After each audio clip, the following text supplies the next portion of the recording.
Olá pessoal, bem-vindos de volta a mais uma aula do curso de Teoria das Argilas.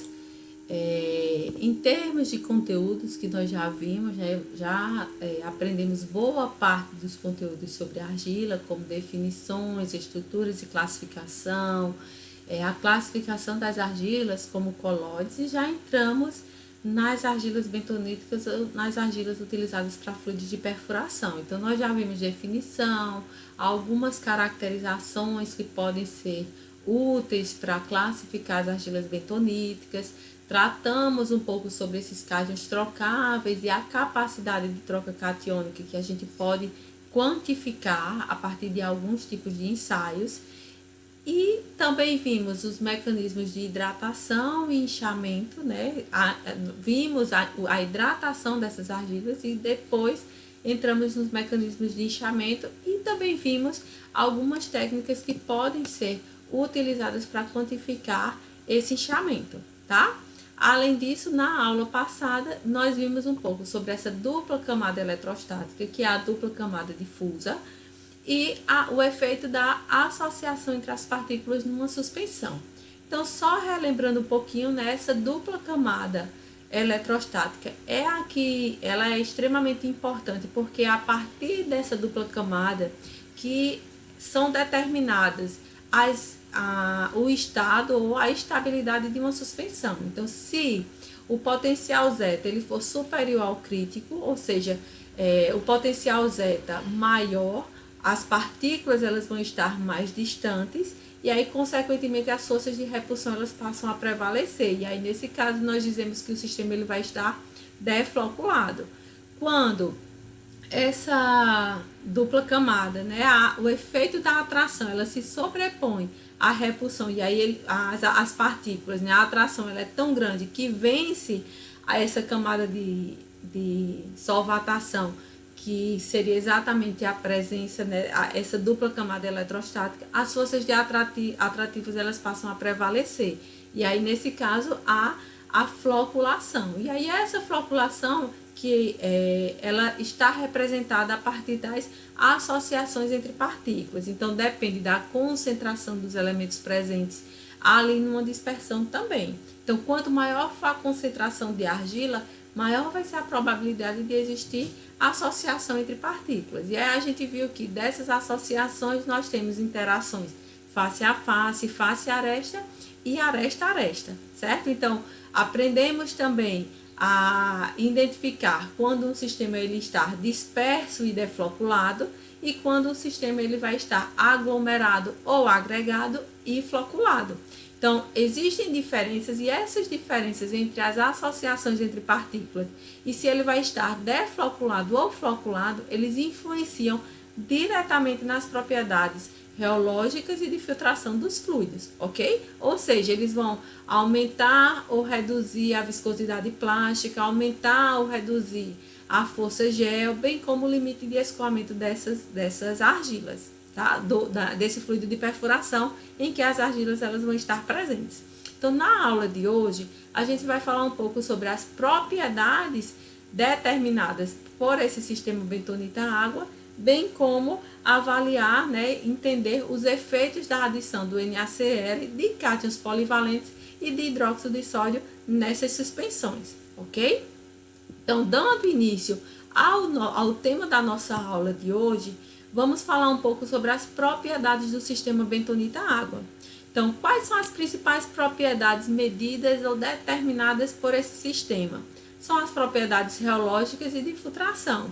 A gente sabe que essas propriedades ela vai determinar exatamente o comportamento do fluido de perfuração no momento em que ele está em uso durante uma perfuração de um poço. Então, as viscosidades, essas propriedades reológicas e de filtração influenciam uma série de fatores, de modo que a partir daí a gente pode quantificar ou estimar o quanto de filtrado durante uma perfuração pode acontecer, se esse fluido ele tem propriedades tixotrópicas de modo a manter os cascalhos durante uma parada da perfuração, de manter esses detritos em suspensão para evitar a sedimentação para o fundo do poço, vai determinar as viscosidades, determinar a capacidade de carreamento desses detritos da perfuração até a superfície. Então, essas propriedades, elas são essenciais para o bom desempenho de uma perfuração de um poço, ok? Então, o não atendimento às propriedades indesejáveis ou não, como é que eu posso falar? Ou aquelas propriedades que não são convencionais ou que fogem daquilo que está previsto numa perfuração de um poço, ela pode causar uma série de problemas, desde desmoronamento, a prisão de coluna, certo? Perda de fluido para a formação, um aumento, né, a viscosidade muito elevada pode conferir um aumento muito grande na pressão hidrostática e isso pode causar problemas durante a perfuração, como todos vocês já sabem, tá? Então, nesse caso, vamos tratar um pouquinho e explicar um pouquinho o que seria cada uma dessas viscosidades, dessas propriedades, o que cada uma delas representa para o fluido de perfuração, tá bom? Então, entrando nas propriedades reológicas, nas viscosidades e no limite de escoamento, a gente precisa primeiro determinar ou definir o que seria cada uma delas. Então, nesse caso, a viscosidade aparente, ela nada mais é do que a viscosidade do fluido. Para os fluidos de perfuração, em sua grande maioria, são fluidos não newtonianos e que dependem da taxa de cisalhamento. Então, a viscosidade desse fluido, por apresentarem características de fluidos não newtonianos, a sua viscosidade depende da taxa de cisalhamento aplicada. Então, a viscosidade a 600 RPM, ela vai apresentar uma dada viscosidade. Em rotações menores, essa viscosidade ela vai ser alterada, ok? A viscosidade plástica, ela é uma medida da resistência interna do fluido ao escoamento. Então, ele resulta da interação dos sólidos presentes. Isso quer dizer o quê? Que quanto maior for a interação de sólidos, o que é que pode acontecer? Se tem uma maior interação dos sólidos presentes, essas interações, dependendo se o sistema ele vai estar floculado ou que causa a floculação da argila, essa viscosidade plástica ela pode ser menor, tá certo? O limite de escoamento, ele é o valor mínimo da tensão cisalhante que deve ser aplicado ao fluido para que ele inicie o escoamento. Então, o que é que a gente pode pensar em termos de limite de escoamento? Imagina que numa suspensão você tem partículas completamente dispersas. Deixa eu fazer um desenhozinho aqui para vocês. Então, ó, eu estou num sistema em que as partículas elas vão estar totalmente dispersas. Então, o que é que acontece aqui? As partículas, elas praticamente não vão exercer nenhuma resistência ao escoamento. Então, o limite de escoamento dessa suspensão, ela tende a ser mais baixa. Mas, quando essas partículas elas estão associadas, formando flocos, o que é que acontece? A área específica, né, a área superficial dessa partícula agora, ela tende a ser menor, ok? E os flocos, eles tendem a apresentar um maior arraste, uma maior tendência a arraste, ou seja, ele tende a aumentar o limite de escoamento, de modo que a tensão ou o esforço mínimo necessário para que esse fluido ele comece a escoar, ele tende a ser maior. Então, quando se tem associações entre partículas, a tendência é que o limite de escoamento ele aumente, certo? Isso é para o limite de escoamento, mas essas associações elas são influenciadas pela viscosidade plástica, pela força gel, pelo volume de filtrado, tudo isso é influenciado por meio dessas associações. Na aula passada a gente comentou um pouquinho sobre esses tipos de associações entre dispersão e agregação, entre floculação e defloculação. Então, se o sistema ele está floculado, ele vai apresentar um comportamento reológico. Se ele estiver defloculado, ele tende a apresentar outro comportamento. Se as partículas elas estão agregadas ou associadas, dependendo da associação, se é face a face, ou se é face a aresta, ou se é aresta a aresta, esse comportamento ele também é alterado, ok? Então, falando um pouco sobre a tixotropia que os fluidos de perfuração, que um sistema argilágeo ele pode apresentar. Então, definindo um pouco o que seria essa tixotropia. Ele nada mais é do que um comportamento que é totalmente dependente do tempo. Então, isso quer, qual seria o conceito, a definição para isso, né? Então, a tixotropia nada mais é do que uma transformação térmica reversível de um sol coloidal em um gel. Então, isso quer dizer o seguinte, que no momento em que o fluido ele está sobre agitação, o comportamento desse fluido ele se comporta como uma solução. Se o fluido ele permanece em repouso por um determinado tempo, o que é que acontece? Vai haver associações entre essas partículas e aí, consequentemente, essas associações geram o que nós chamamos de estrutura de gel, ou seja, há um aumento na viscosidade, aumento nessas interações e aí, consequentemente, ele tem características de gel. Então, por que é uma transformação reversível sol-gel? Simplesmente porque durante a agitação, esse gel ele é quebrado e aí o sistema ele volta a ser um sol. No repouso, as associações elas passam a ser prevalecidas, predominantes, e aí nesse caso ele sai de sol para o gel. Por isso que é uma transformação sol-gel. E é uma propriedade, é uma característica completamente importante para os fluidos de perfuração. Por quê? Em paradas para a realização de alguma manobra, o que é que a gente precisa garantir? É que os detritos que estão aí ao longo da coluna ao longo de toda a altura do poço, esses detritos eles precisam manter-se em suspensão para evitar que eles decantem para o fundo do poço e assim evitar a reperfuração. Então, nesse caso, isso é alcançado por quê? Exatamente por causa do fluido de perfuração. Então, o que acontece com relação a esse gel é como se fosse o seguinte, ó. As associações tendem o quê? A aprisionar os detritos gerados, impedindo o quê? A sua decantação. Quando o fluxo ele é retornado, o que é que vai acontecer? A agitação vai tender a ir quebrando essas associações e ele leva os detritos até a superfície do poço, ok?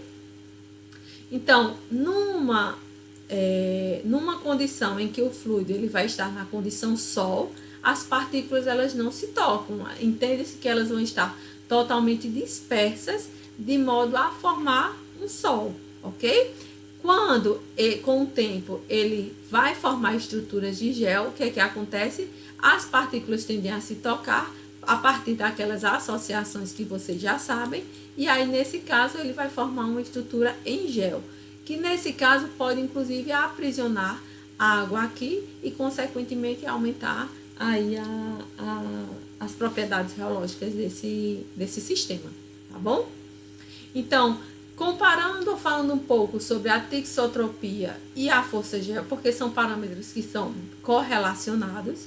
Então, o que é que acontece? A força gel nada mais é do que o parâmetro que a gente consegue quantificar a tixotropia do material.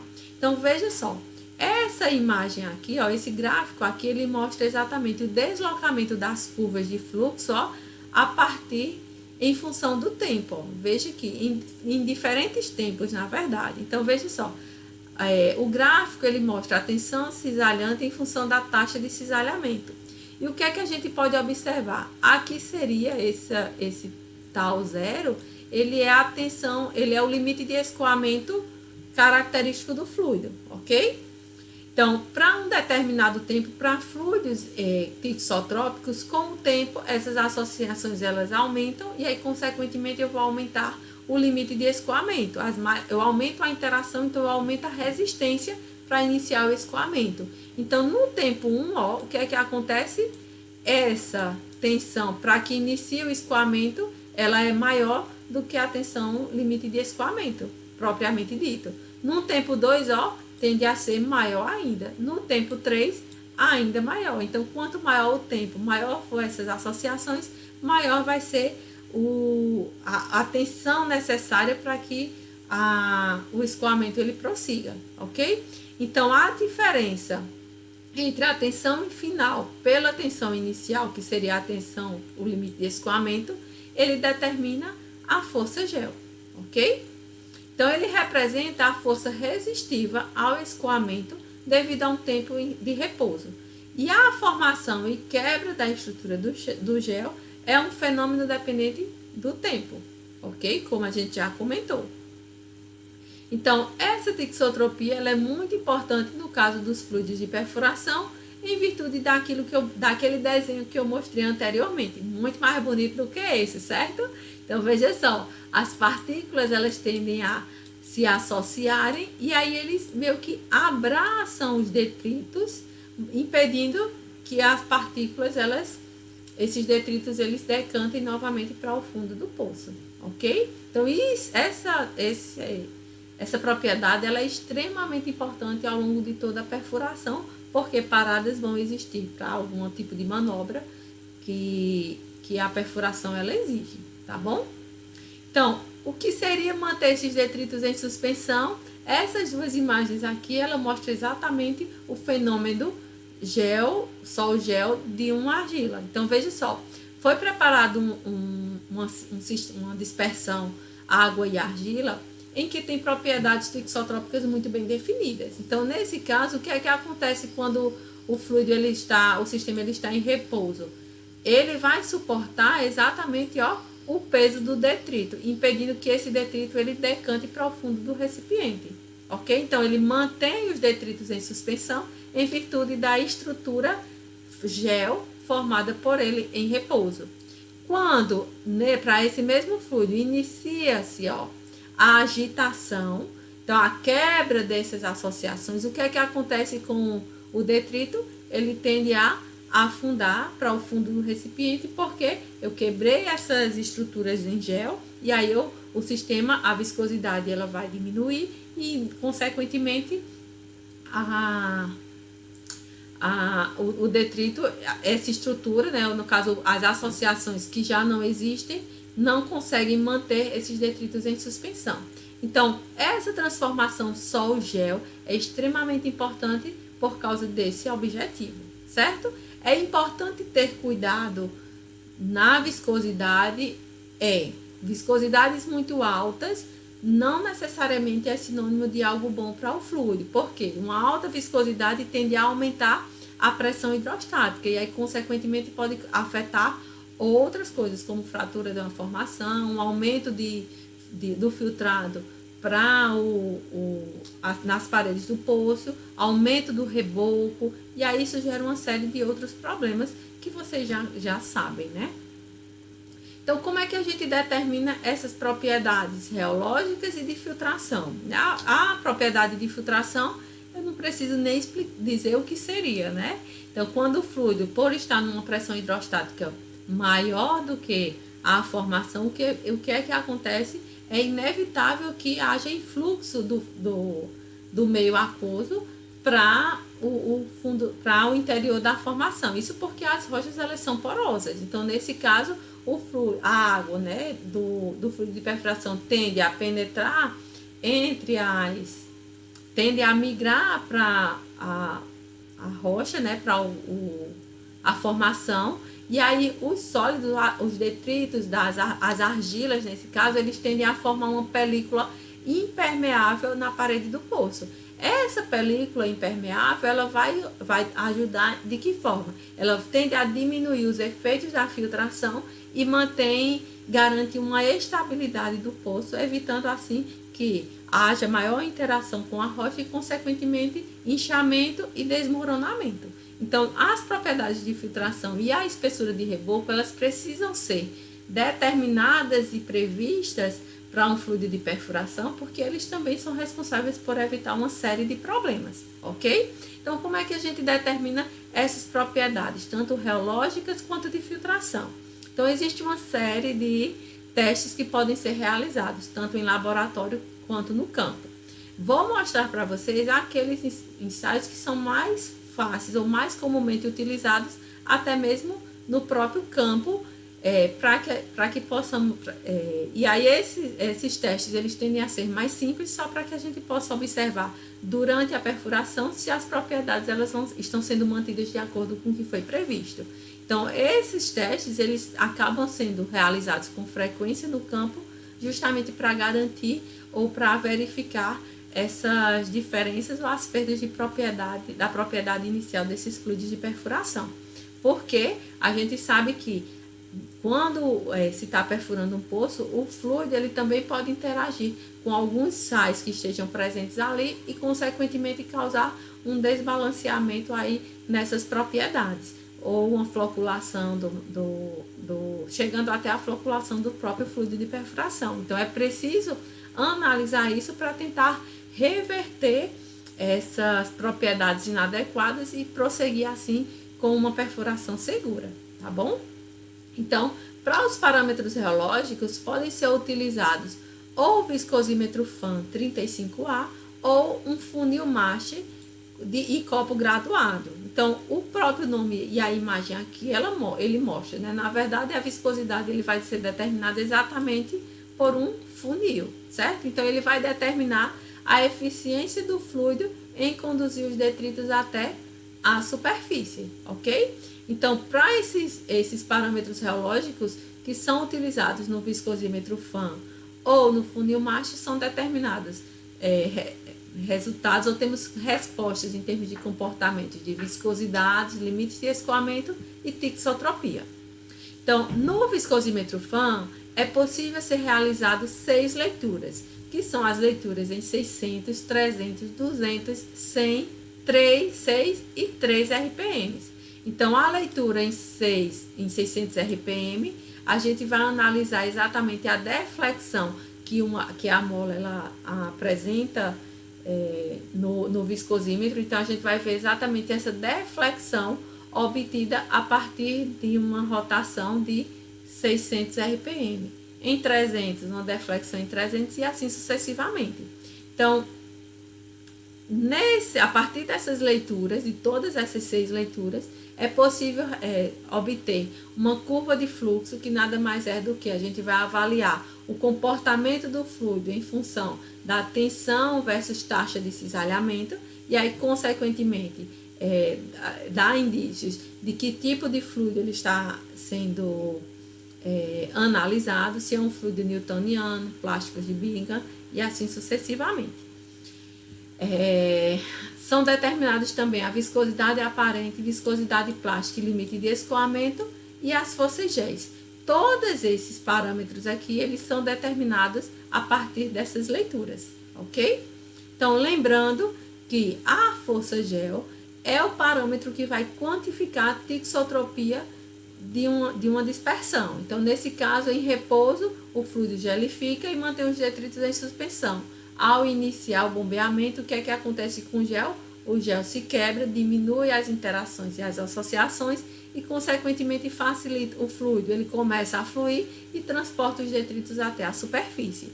Então, a tixotropia ou a força gel, ela é quantificada. A tixotropia ela é dada por quem? Pelo gel final menos o gel inicial, certo? Então, a definição de uma força gel é nada mais do que um parâmetro que indica o grau de gelificação do fluido devido às interações elétricas entre as partículas dispersas no fluido. E vai ser medido de que forma? Para o gel inicial, agita o fluido a uma rotação de 600 RPM por 10 segundos, deixa esse fluido em repouso por mais 10 segundos e após esse tempo faz a leitura na rotação de 3 RPM. E aí você vai ver a deflexão máxima nessa rotação, certo? E o gel final, mesma coisa, agita o fluido a uma rotação de 600 RPM no viscosímetro por 10 segundos. E aí, nesse caso, o fluido, ao invés de permanecer 10 segundos, ele vai permanecer, 10 segundos, ele vai permanecer 10 minutos em repouso. Em seguida, efetua-se a leitura também na rotação por minuto, correspondente a 3 rotações por minuto. E aí, a leitura que é observada é exatamente a deflexão máxima nessa rotação, certo? Quando eu falo de deflexão máxima, deixa eu só mostrar aqui para vocês. Ó, veja que aqui esse viscosímetro FAM, ele é um viscosímetro com cilindros. Ó, isso aqui é um cilindro coaxial. Existe esse cilindro externo e um bob, que é um cilindro interno aqui dentro, certo? Então, o fluido, ele vai ser inserido aqui dentro desse copo até essa marca, ó.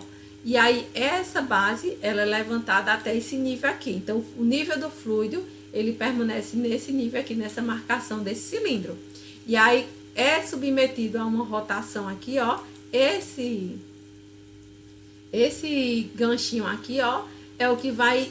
Esse aqui, com uma chavezinha aqui na lateral do viscosímetro, é o que vai realizar as mudanças das rotações. Então, o que é uma rotação em 600 RPM? Esse cilindro aqui, ó, o cilindro de dentro, ele permanece fixo e o fluido vai ficar, ó, aqui eu tenho um cilindro interno e aqui eu tenho um cilindro externo. Então, o fluido, ele vai passar exatamente nesse espaço aqui. Então, quando o cilindro externo, ele rotaciona a 600 RPM, ele leva o fluido de perfuração também aqui em volta dele. E aí, nesse caso, a gente vai conseguir determinar essa leitura, que seria exatamente a deflexão a partir desse visorzinho aqui, ó. Ok? Acho que ficou claro agora, né? O que seria essa deflexão. Então, a força gel, ela é determinada como identificado aqui, ok? E no funil mesh, como é que a gente faz?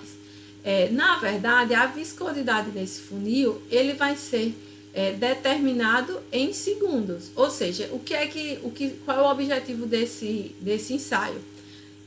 O ensaio, você vai verter o fluido aqui, ó, até dentro desses funis existem algumas marcações. E aí você vai colocar o fluido até o nível indicado. Com o dedo, você fecha aqui, ó, a ponta do funil. E aí você verte o fluido até a marca indicada. Quando você retirar o dedo, você marca o cronômetro. E aí a leitura no funil, na verdade, seria o quê? O tempo necessário para que esse fluido aqui, ó, a um volume específico, ele escoe todinho. Aqui, ó, com esse recipiente. Então, a leitura, a viscosidade no funil mesh é exatamente isso que acontece. É uma leitura muito simples e não tão precisa, obviamente, quanto a do viscosímetro FAM, né? Porque existe aí uma capacidade aí de erros no momento em que você aciona o cronômetro e tira o dedo, né? Para que o fluido, o escoamento, ele prossiga, certo? Então, você mede o tempo de escoamento de um volume definido de fluido através desse funil graduado. A viscosidade mesh, obviamente, vai ser expressa em segundos, certo? Então, essas imagens aqui, ó, ela mostra exatamente o passo a passo do funil numa sonda aqui, ó, como é determinado. Então, veja que o fluido, ele vai ser vertido, né? Você vai encher até um risco superior graduado aqui. Depois, veja que ele está colocando, ó, o dedo aqui, ó, na base do funil, certo? Depois você vai simplesmente soltar, tirar o dedo aqui e cronometrar, ok? Então você cronometra e verifica exatamente o tempo para que todo esse fluido aqui, num volume específico, seja necessário para fluir, na verdade, todo esse fluido dentro desse funil, a partir desse funil, né?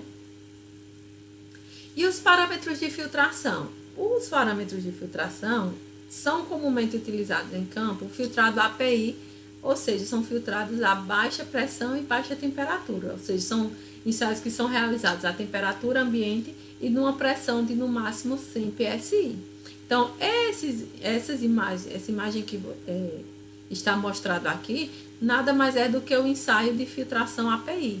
Então, o fluido, ele vai estar confinado aqui, ó, dentro dessa célula.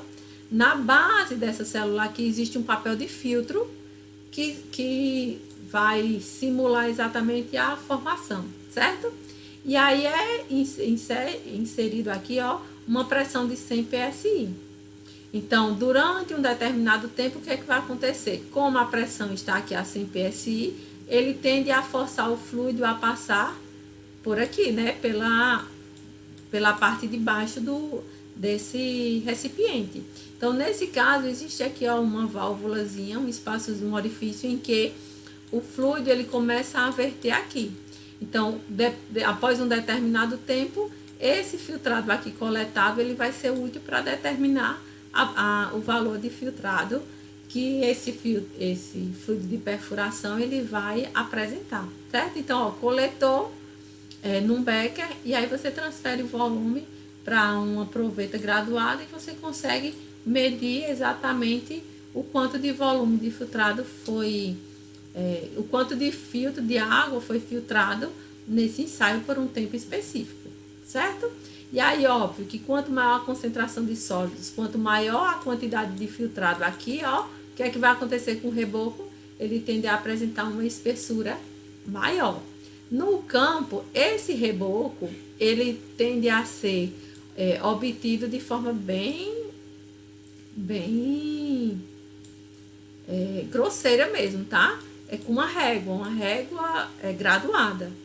No laboratório, nós adaptamos para um equipamento que nós chamamos de extensômetro, em que a gente coloca o reboco entre duas placas, né, de vidro, e aí com o auxílio de um extensômetro, a gente vai determinar de forma mais precisa essa altura da espessura do reboco. E aí são feitas ao longo do reboco, né, desse papel de filtro, várias medidas em pontos diferentes, e aí a espessura ela é dada como sendo a média de todas essas leituras, tá certo?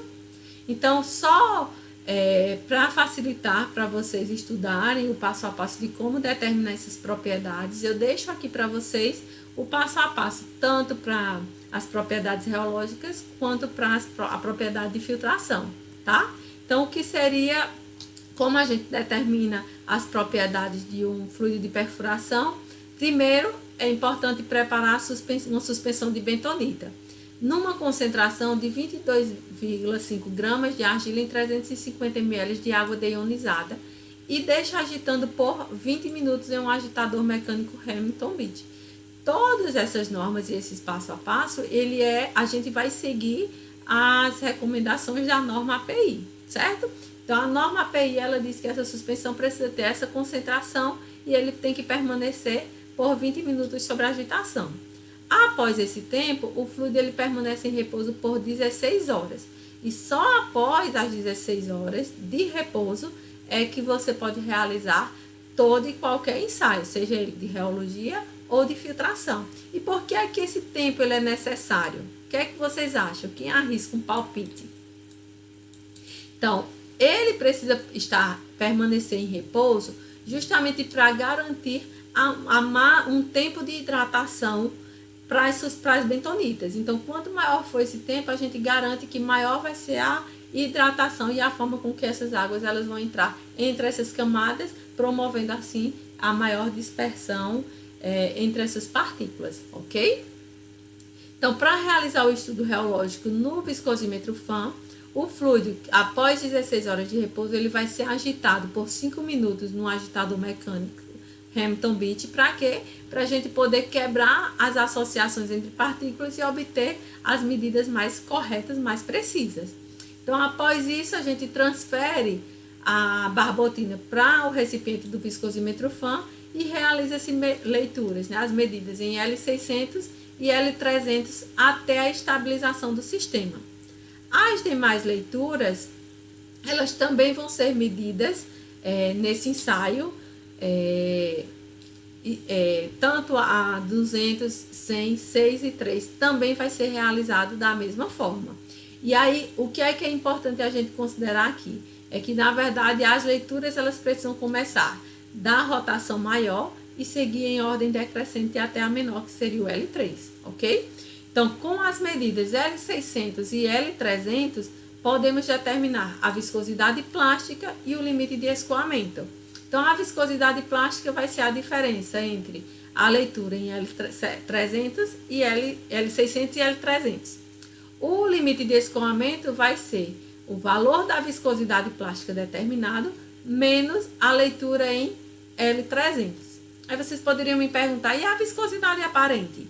A viscosidade aparente, lembra que eu comentei que ela vai ser diferente dependendo da rotação em que foi determinado aquela leitura. Então, você pode determinar a viscosidade aparente para qualquer uma dessas leituras, em 600, 300, 200 e 100. E qual seria essa viscosidade? A viscosidade aparente nada mais é do que a leitura dividido por 2. Então, a viscosidade aparente em 600 RPM seria a leitura em 600 RPM dividido por 2. A viscosidade aparente a 200 RPM seria a leitura em L200 dividido por 2. Entenderam? Então, após essas leituras, é importante agitar novamente a suspensão para garantir essa máxima dispersão, né, no agitador mecânico Hamilton-Beach por 1 minuto, para que sejam realizados o ensaio de filtração. Então, após essa agitação, transfere para a célula do filtro prensa com um papel de filtro Atma 50 e aplica uma pressão de 100 PSI. E aí, como é que a gente determina esse filtro prensa? Então, numa proveta graduada, você vai coletar, ao iniciar o processo de filtração, então ao adicionar os 100 PSI, que seria essa diferença de pressão, você começa a cronometrar o tempo. Então, até o tempo de 7,5 minutos, você vai coletar esse filtrado e vai descartar. E aí, quando você tira esse filtrado em 7,5, você coloca uma outra proveta para que, de fato, inicie o volume de filtrado a ser determinado. Então, nesse caso, descarta o filtrado nos 7,5 primeiros minutos e espera, e esse ensaio ele prossegue até 30 minutos. Então, o volume de filtrado coletado da suspensão vai ser o quê? 2 vezes o volume coletado entre 7,5 e 30 minutos. Ficou claro? Então, ó, para uma suspensão característica, né, ou padrão de bentonita, né, no caso 22,5 gramas por 350 ml de água deionizada, a viscosidade plástica vai ser dada por esta equação, o limite de escoamento por essa. O volume de filtrado, 2 vezes o que foi determinado num tempo entre 7,5 e 30 minutos a uma pressão de 100 PSI, ok? A espessura de reboco eu já falei para vocês, né? Então, depois que você finaliza o volume de filtrado, você vai verter o fluido que estava aqui, ó, nesse recipiente. E aí, depois que você retira o fluido, você vai coletar aqui, ó, o reboco formado. E aí, coloca entre 2 placas, aqui no laboratório, coloca-se entre 2 placas e determina vários pontos de espessura de reboco com auxílio de um extensômetro. Então, de acordo com a norma API, os parâmetros que qualificam a bentonita para dizer se realmente ela é apropriada ou não para serem utilizados em fluidos de perfuração são as seguintes. Então, se a argila ou a dispersão em L600 apresentar um mínimo de 30, ele está ok? Se a razão entre o limite de escoamento e o volume de filtrado for no máximo de 3, ele está ok. É uma argila adequada para ser utilizada. Além disso, o volume de filtrado precisa ser de no máximo 15 ml. Então, obteve um volume de filtrado de 20 ml. Essa argila seria indicada? Não. Então, de acordo com a norma API para a qualificação de bentonita, a suspensão ela precisa atender a todos esses 3 requisitos. Ou seja, em L600, o valor mínimo tem que ser menor do que 30. A razão entre limite de escoamento e volume e viscosidade plástica, no máximo de 3. E o volume de filtrado precisa ser de, no máximo, 15 ml. Ok? Então, aqui eu mostro para vocês alguns exemplos de ensaios que foram realizados, né, com base em alguns estudos de diferentes dispersões argilosas. Então, veja aqui, esses gráficos aqui, ó, ele mostra a curva de viscosidade em função da taxa de cisalhamento e a viscosidade em função do tipo de fluido. O que é que a gente pode observar? É que o fluido 1, 2 e 3, eles variam, há uma variação apenas de quê? Da concentração de argila. Então, veja que o fluido 1 ele vai ter uma menor concentração de argila, ó, 12,5. O fluido 2, 24,3 e o fluido 3, 30 gramas. Então, o que é que acontece com esses fluidos quando há um aumento na concentração de argila? Consequentemente, a viscosidade, tanto aparente quanto plástica, tende a aumentar. E aí é isso que a gente observa aqui, ó. A viscosidade do fluido 1 ele é mais baixa, a viscosidade azul seria a viscosidade aparente em L600 e em vermelho seria a viscosidade plástica. Então, observe que ele aumenta bastante. Então, se a gente fosse considerar isso aqui nas normas API, óbvio que a norma ela está dando uma concentração específica, certo? Então, será que qual desses fluidos eles atenderiam? Óbvio que vai ser aquele que vai estar dentro das normas, dos parâmetros estabelecidos. Então, nesse caso aqui, ó, esse fluido aqui, ele tem uma viscosidade muito elevada. E isso faz com que ele não entre ou não seja apropriado para fluido de perfuração, justamente porque ele vai contribuir para uma pressão hidrostática exercida muito maior do que aquela prevista. Então, viscosidades muito elevadas é perigoso, tá bom? Como muito baixa também. Aí aqui, ó, nós temos um outro gráfico que vai determinar exatamente a gente vai conseguir perceber a partir desse gráfico a influência de vários tipos de argila em função da concentração desses sólidos também e a viscosidade.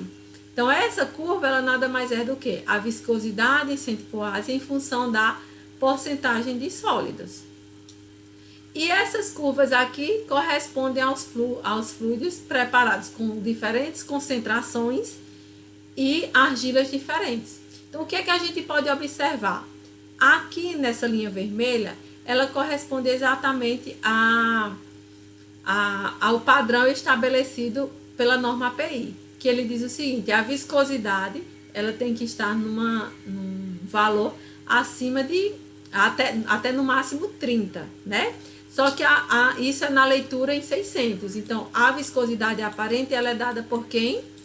Pela leitura em 600 RPM dividido por 2. Então, se é no máximo 30, então ele vai ser 30 dividido por 2, que corresponde a 15.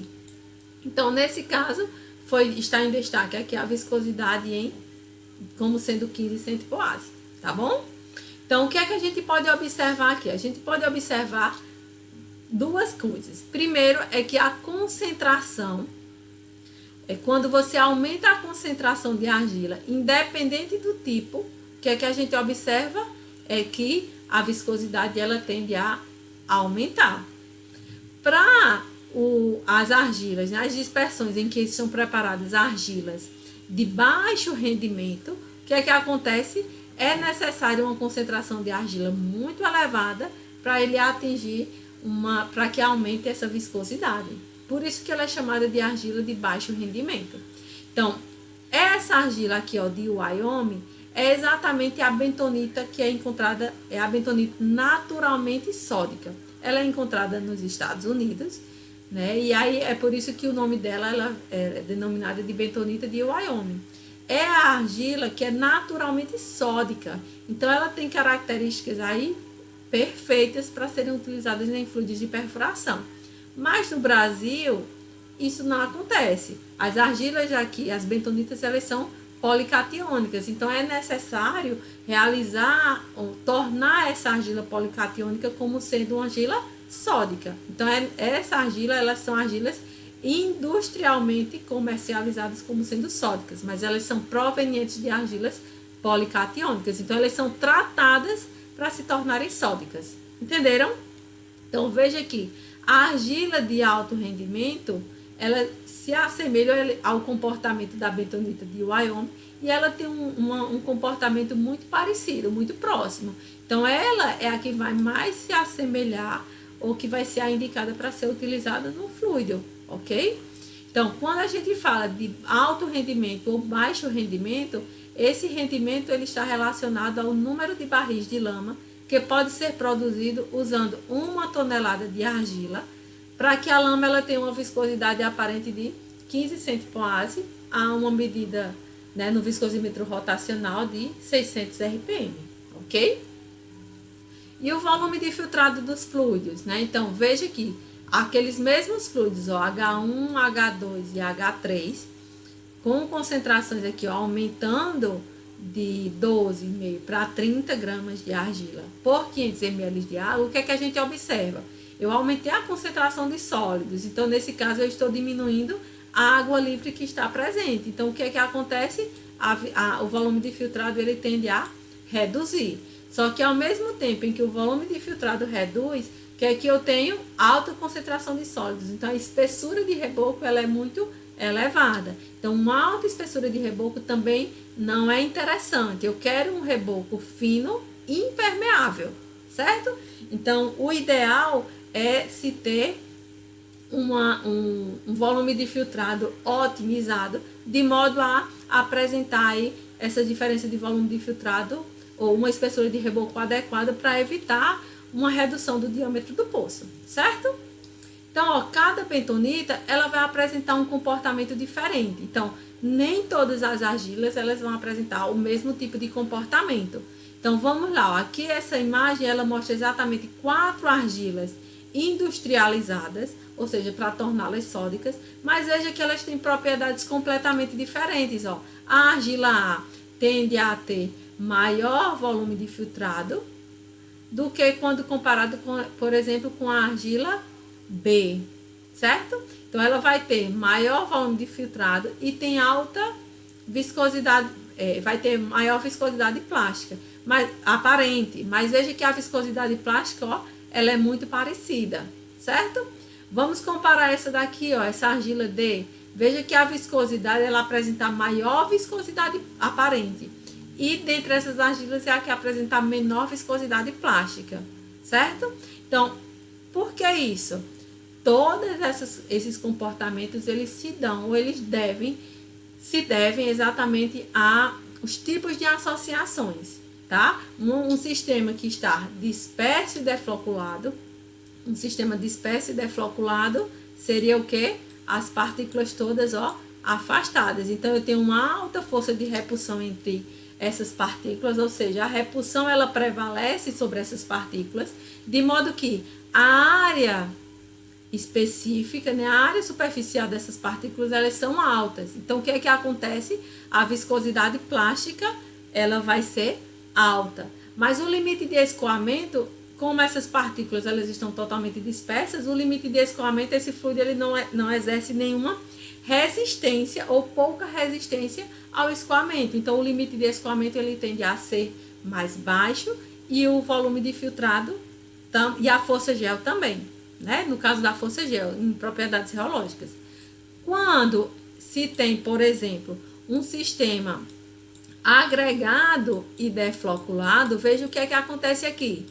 Aqui, comparando com esse, eu vou ter uma menor área específica, porque agora essas associações aqui, ó, a gente vai considerar como sendo uma partícula só. Então, um tamanho maior, menor área específica, ok? Então, o que é que vai acontecer com a viscosidade plástica? Como eles vão estar considerados aqui como sendo flocos. Então, essa viscosidade plástica, ela tende a diminuir, ok? E o limite de escoamento? Nesse caso, o limite de escoamento e a força gel, ela tende a ser maior. Por quê? Porque agora os flocos, eles apresentam uma maior tendência ao arraste. Então, nesse caso, por ter maior associação, ser considerado um floco de tamanho maior, a resistência para iniciar o escoamento tende a ser maior. Então, o limite de escoamento aqui ele vai ser maior. Então, perceba que, dependendo do tipo de interação, esse comportamento ele vai variar de argila para argila, de fluido ou de dispersão para dispersão. Tranquilo? Lembrando, existe um sistema disperso defloculado, existe o sistema agregado defloculado e existe o sistema, ó, agregado e floculado.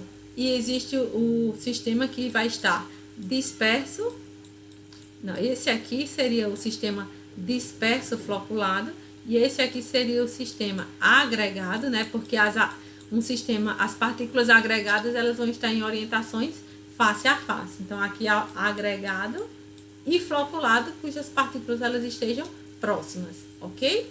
Então, lembrando que disperso e agregado envolve o quê? As forças repulsivas e atrativas que mantêm essas partículas ou distantes ou próximas, ok? Floculado ou defloculado, lembra-se, o que é que vai acontecer no sistema defloculado? As forças de repulsão, elas predominam lá na camada de solvatação. Quando essas partículas elas estão próximas, as forças atrativas elas são predominantes. E aí, nesse caso, eu diminuo a distância entre uma camada e outra, promovendo essa atração. Então, as forças atrativas, elas passam a ser predominantes, tá bom? Então, as propriedades de fluxo e as interações entre partículas, como já comentei, elas são totalmente influenciadas. Então, essas imagens aqui, ela vai mostrar exatamente, mais ou menos, o que eu tentei fazer exatamente nessas imagens aqui.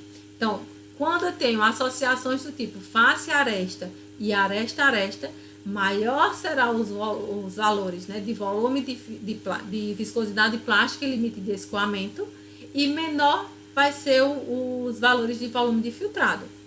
Quando se tem associações do tipo face a face, a viscosidade plástica e o limite de escoamento tende a ser menor e os valores de volume de filtrado tendem a ser máximo. Isso porque eu estou diminuindo aqui, ó. Aqui eu não tenho uma quantidade muito elevada de água entre uma partícula e outra. Eu estou diminuindo a quantidade de água aprisionada. Então, eu aumento no meu sistema a quantidade de água. Por isso que maior vai ser o volume de filtrado, ok?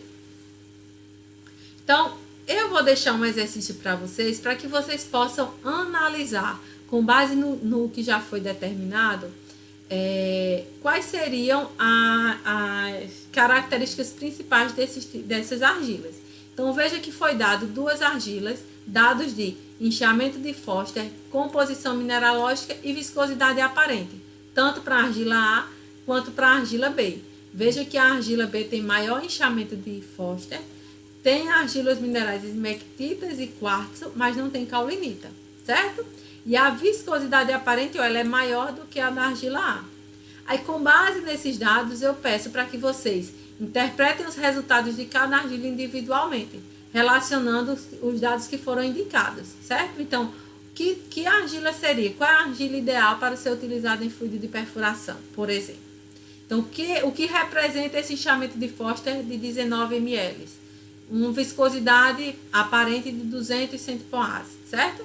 Então, quais são os tipos de associações entre partículas que podem ser observadas tanto para a argila A quanto para a argila B? Qual é o mecanismo de inchamento esperado nas dispersões preparadas entre as argilas A e a argila B? Lembra dos mecanismos de inchamento? Inchamento cristalino e inchamento osmótico, ok? E indique uma das argilas para serem utilizadas em fluidos de perfuração base aquosa. Então, voltem um pouquinho à aula, vejam que tipo de associações eles apresentam e quais são as características, as propriedades reológicas e de filtrado aqui, certo? Em caso de dúvida, a gente pode retirar no momento da aula síncrona nas dúvidas, ok?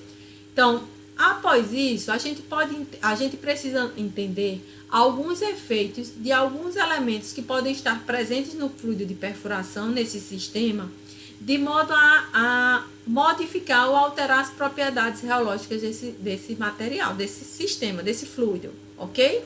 Então, a gente sabe que durante uma perfuração, alguns íons podem ser dissolvidos, alguns sais podem estar dissolvidos à dispersão, promovendo aí mudanças nas propriedades. Então, que tipo de efeito seria isso? Como retornar, ou o que é que a gente precisa para utilizar para tratar uma argila? Então, com base nisso, a gente precisa, com base nessas observações, tanto do efeito da adição do NaCl, de cátions polivalentes e de hidróxido de sódio nas dispersões de bentonita, a gente entende alguns comportamentos que esses fluidos eles podem apresentar.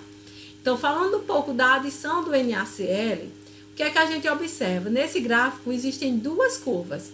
A primeira, que é essa curva tracejada, ó, ela determina a viscosidade de uma bentonita seca numa solução salina. Então, o que seria isso? Você pega a solução salina, adiciona a argila.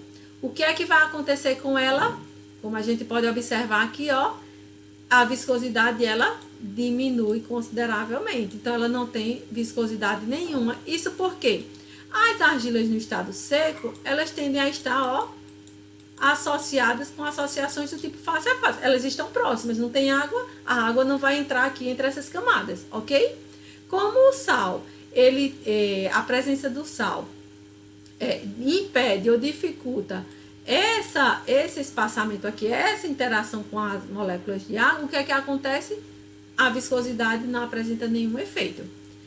Quando a argila ela já está hidratada em água doce e são adicionados íons de sal, NaCl na solução, o que é que acontece?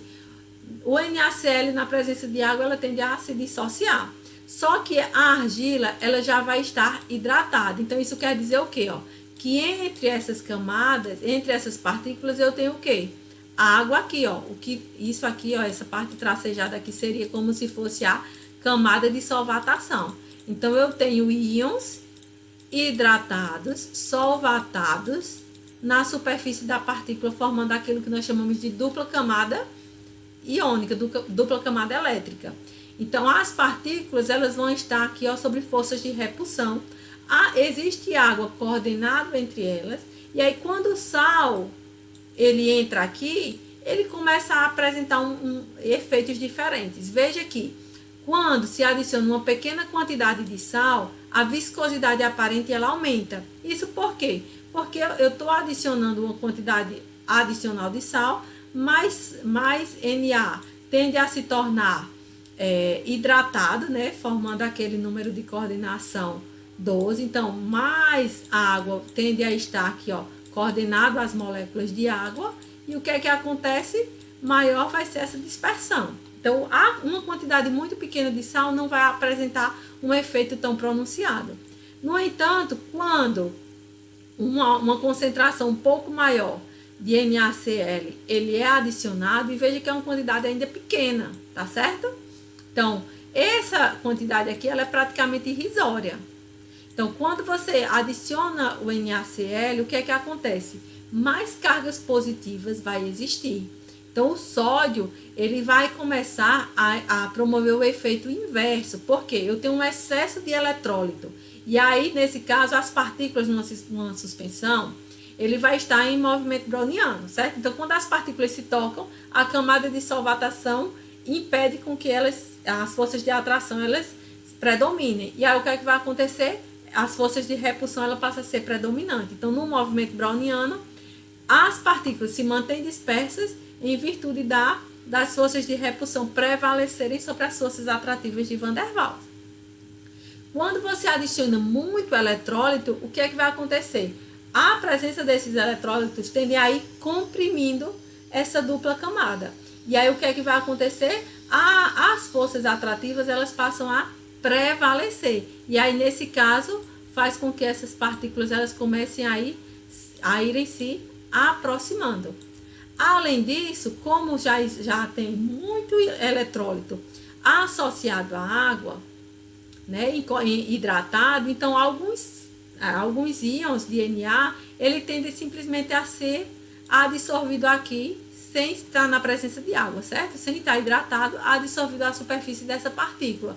Então, isso vai fazer com que menor vai ser a interação com esses cátions hidratados e, consequentemente, menor vai ser o espaçamento entre elas, promovendo assim interações que nós chamamos do tipo face a face. Então, ele forma flocos. Quando forma flocos, aumenta a quantidade de água livre no sistema, porque agora eu estou reduzindo aqui essa camada. As forças atrativas, elas passam a prevalecer, e aí o que é que acontece? A viscosidade tende a diminuir consideravelmente, ok? Então, a explicação que eu acabei de dar para vocês, eu deixo aqui nesse slide, para que vocês possam, quando estiverem estudando, ver se tem dúvida ou não. Então, o que é que acontece com a concentração de sal?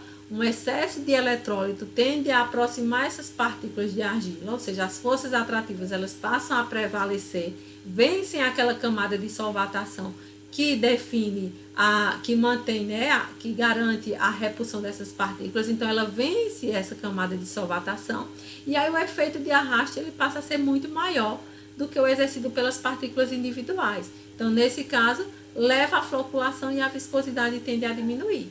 Além disso, esses flocos, eles aumentam, esses flocos se agregam, formando interações do tipo face a face, aumentando a quantidade de água livre, o que faz essa viscosidade ela diminuir, certo? Com o aumento do progresso dessa ionização, acaba-se tendo o efeito inverso, ok? Novamente. Então, fazendo um resumo de tudo isso, o que seria o efeito da adição do NaCl na bentonita? Então, quando se tem sódio em grande quantidade, eu vou ter uma quantidade de cargas positivas muito mais elevada, certo? A adição dessa grande quantidade de íons sódios vai diminuir o quê? As forças negativas de repulsão, fazendo com que essas partículas elas se aproximem, tá? Além disso, alguns íons tendem ao quê? A ser aderido de forma não hidratada na superfície planar da argila, o que vai contribuir ainda mais para que as forças atrativas elas prevaleçam, ok? Então, a combinação das forças de repulsão negativa, da redução dessas forças de repulsão negativa, com a adição desses íons sódio próximo à superfície planar da argila e a valência da aresta, a valência atrativa da aresta da argila tende a causar a aproximação dessas partículas e a formação dos flocos. Quando eu falo de valência atrativa da aresta, as forças atrativas elas passam a prevalecer, certo? É como se as forças de ligação de Van der Waals, que são as forças de atração de maior intensidade, passam a se tornar predominantes as forças de repulsão, tá bom?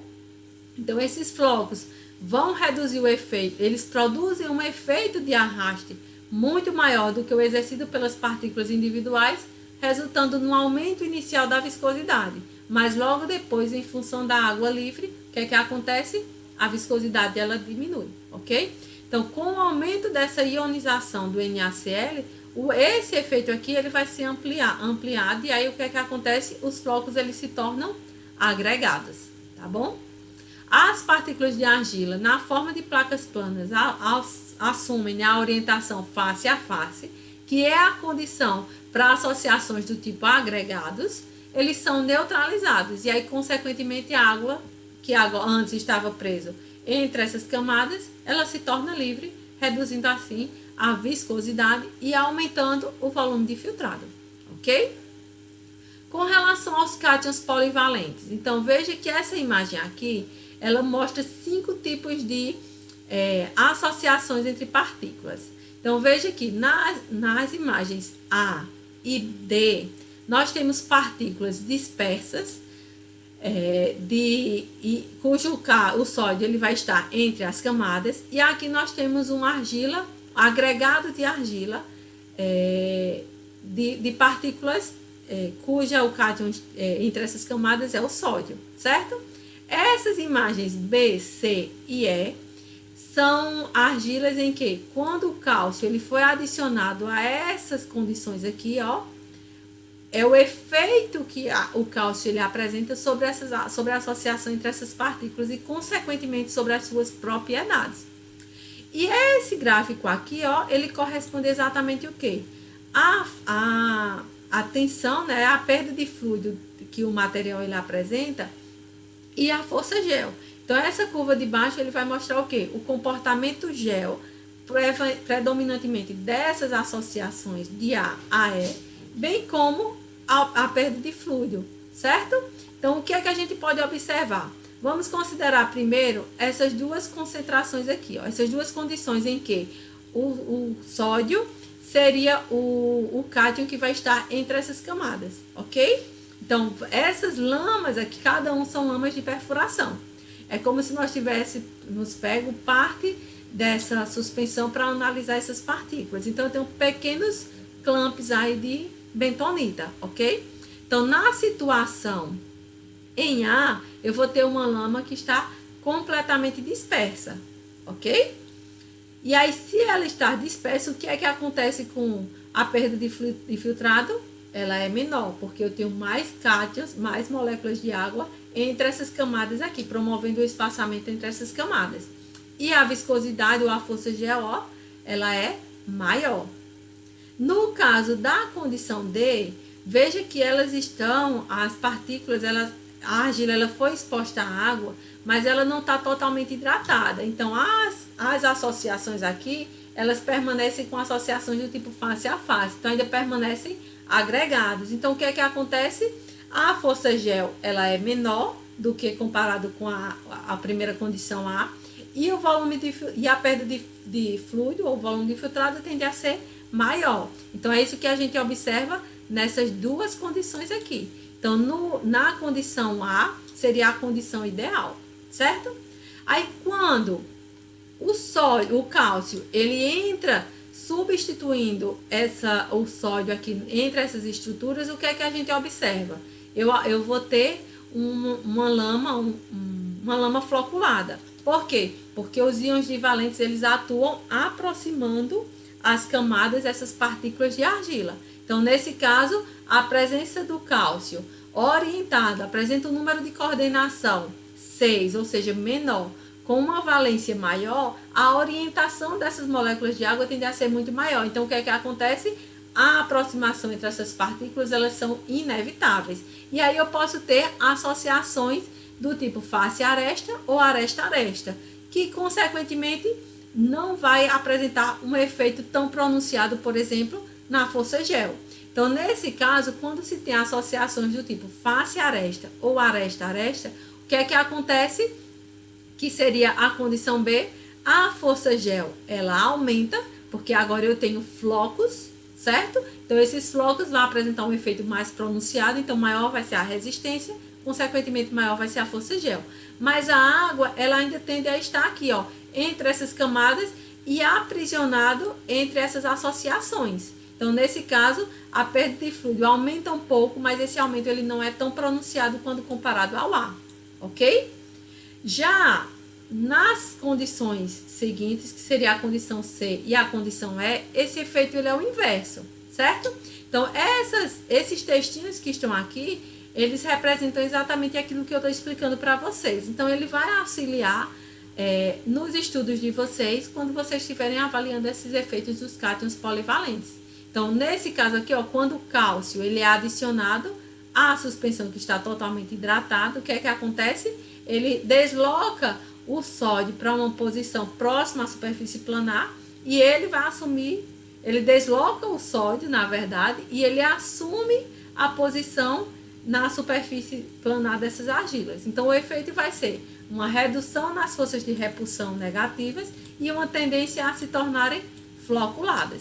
Então, lembre-se, sempre que se há uma aproximação, há uma tendência na redução das forças de repulsão. Ou seja, as forças atrativas, elas passam a predominar, ok?